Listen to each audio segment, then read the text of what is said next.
What was a time in your life when you felt like you were struggling and you were overwhelmed and you found peace in His Word? What was that for you? Well, that was when I was a teenager, and I had the terrible problem with my temper. And it was really the day that I almost stabbed another individual who happened to have a large metal belt buckle on under his clothing, and a knife blade struck it and broke. Can you imagine if that buckle hadn't been there? I'm just shocked about how strong your thrust was. First time throwing a knife like that, breaking that. All I picture is that man when he's putting on the belt, in his heart, God's like, pick the bigger belt today. You're going to need it. You know, that episode caused me to start praying in earnest. I realized that I would never become a physician with a temper like that. I would end up in jail, reform school, or the grave. None of those appealed to me. And I just said, Lord, you got to take this temper away from me. I can't control it. At that time, I wanted to be a psychiatrist. I was reading about behavioral modification.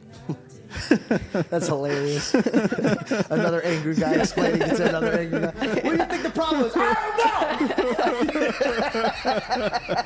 know. It cost a lot of money, and we didn't have any money. So I said, Lord, you're going to have to do this. And that's when I picked up the Bible, opened it to the book of Proverbs. You know, all these verses about anger, and also all these verses about fools. And it seemed like they all described me.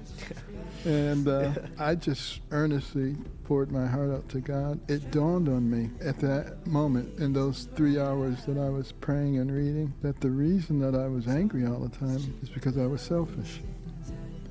It was always about me, I, and that if I could just step out the center of the circle and let it be about someone else, I wouldn't have a problem. That was the last day I had an angry outburst. No way. That was it.